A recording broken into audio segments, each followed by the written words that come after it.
अस्सलाम वालेकुम व्यूअर्स, मैं शुएब अमान आज एक नई एपिसोड के साथ। स्टूडेंट्स, आप जानते होंगे इस बात को कि सेकेंड ईयर के कंप्यूटर के प्रैक्टिकल्स स्टार्ट हो रहे हैं और प्रैक्टिकल्स के लिए स्टूडेंट्स आजकल प्रिपरेशन कर रहे हैं। मुख्तलिफ इंस्टीट्यूट्स और एकेडमीज़ के अंदर जा रहे हैं प्रैक्टिकल्स के लिए। लेकिन स्टूडेंट्स, कुछ चीज़ें ऐसी हैं जो आपके एंड पे हैं, आपको करनी चाहिए। जहां आप प्रैक्टिकल कर रहे हैं वहां आपको वो बताएं या ना बताएं।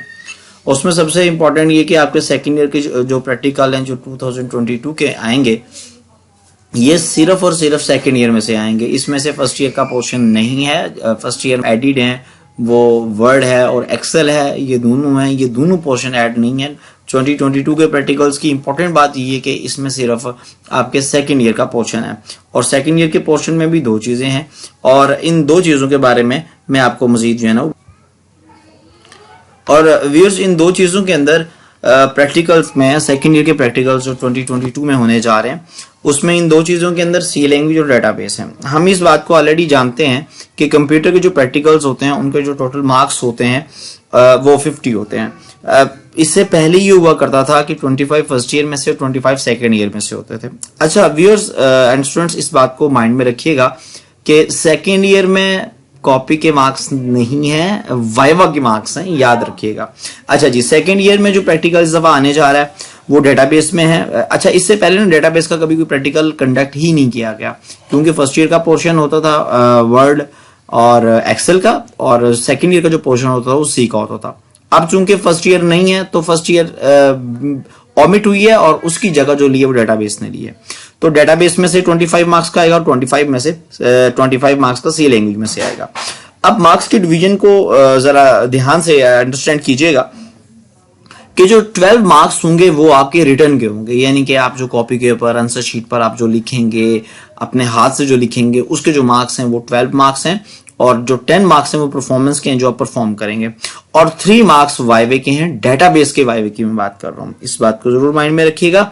और मोस्ट ऑफ द टाइम हमारा जिस तरह का इंफ्रास्ट्रक्चर है, जिस तरह का हमारे यहाँ प्रैक्टिकल्स की कंडक्शन की जाती है, इसमें जो रिटर्न होता है उसी को ज्यादा फोकस किया जाता है। यानी कि अगर परफॉर्म नहीं भी करवा तो वो रिटर्न के हिसाब से ही आपको मार्क्स दे देंगे। रिटर्न प्लस वाइवा ये मेन इंपॉर्टेंट है, लेकिन बहरहाल आपको परफॉर्मेंस भी आनी चाहिए और होप सो मैं नेक्स्ट आने वाली वीडियोस में इस चीज के बारे में भी आपको मैं जरूर गाइड करूंगा।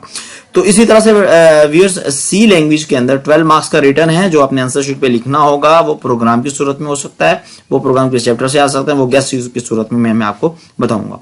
10 मार्क्स आपके परफॉर्मेंस के हैं और परफॉर्मेंस के अंदर जो मेजर चीज देखी जाएगी वो आपके प्रोग्राम की आउटपुट देखी जाएगी। वो आउटपुट सही आ रही है नहीं आ रही है। उसके बाद 3 मार्क्स का वाइवा है और मोस्ट ऑफ द टाइम जो वाइवा लिया जाता है वो आपके प्रैक्टिकल से रेलिवेंट लिया जाता है। लेट्स सपोज कोई टेबल आ गया तो डेटाबेस में से आप टेबल से रेलिवेंट क्वेश्चंस होंगे कि टेबल क्या है, रिलेशन क्या है, उसमें रिकॉर्ड क्या है, फील्ड्स क्या है, उसके बारे में। सीधा सी लैंग्वेज में अगर कोई लूप्स से रेलिवेंट आ गया तो लूप्स की टाइप्स पूछ लेगा, फिर लूप्स के बारे में कुछ क्वेश्चंस वो कर लेगा। बाहर वो उसका क्वेश्चन पूछने का एग्जामिनर का तरीका यही। अच्छा व्यूअर्स, जो सी का हिस्सा है ना, पहले से तो वही इंपॉर्टेंट होता था, लेकिन अब सी के हिस्से में आपको एटलीस्ट सी के प्रोग्राम के अंदर मेरी ऑलरेडी काफी वीडियोस मौजूद हैं अलबानी टीवी चैनल के अंदर, तो उसमें आप वीडियोस को देख सकते हैं। लेकिन बहरहाल सी लैंग्वेज बहुत इंपॉर्टेंट है। इसका जो प्रोग्राम है, रिटन प्रोग्राम आपका सही होना चाहिए, उसमें किसी किस्म की मिस्टेक्स नहीं होनी चाहिए। मैं अपनी आने वाली वीडियोस के अंदर आपको ये बात जरूर बताऊंगा कि आप किन किन प्रोग्राम्स को कर लें जिससे आपका मेजर जो प्रोग्रामिंग का एरिया है वो कवर हो जाता है और आपका जो प्रैक्टिकल्स में आप पूरे मार्क्स लेने की उम्मीद कर। अच्छा, डेटाबेस का जो दूसरा है वो डेटाबेस है। ये 25 मार्क्स का इसी में से भी ऑलरेडी मैं बता चुका हूँ। 12 मार्क्स आपके रिटर्न के होंगे। अच्छा, इसमें रिटर्न में क्या करना होगा ये बात ज्यादा इंपॉर्टेंट है। तो व्यूअर्स, रिटर्न के अंदर आपको बाकायदा प्रोसीजर लिखना होगा, जैसे open MS Access, open blank database and this इस तरह से करके।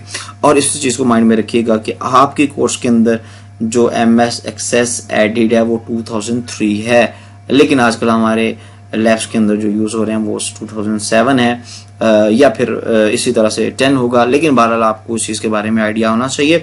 अच्छा जी स्टूडेंट्स एंड व्यूअर्स, आज की जो वीडियो है इसके बारे में मुझे अपनी राय का इजहार कमेंट सेक्शन में कीजिएगा। और सेकेंडली मैं आपके लिए डेटाबेस की कौन से इंपॉर्टेंट प्रोग्राम्स हैं वो भी, और कौन कौन से इंपॉर्टेंट क्वेश्चंस आ सकते हैं डेटाबेस से रिलेवेंट, कौन कौन से प्रोसीजर्स आपको दे सकते हैं, और सी में भी कौन से इंपॉर्टेंट प्रोग्राम हो सकते हैं कि इन चैप्टर पर फोकस कीजिए। तो चैनल को सब्सक्राइब कीजिएगा और होप सो नेक्स्ट आने वाले लेक्चर्स में ये दोनों चीज़ें मैं आपको क्लियर करूंगा और इसके साथ साथ हम बाकायदा तौर पर लेक्चर्स की सीरीज भी इंशाल्लाह स्टार्ट करेंगे। Best of luck.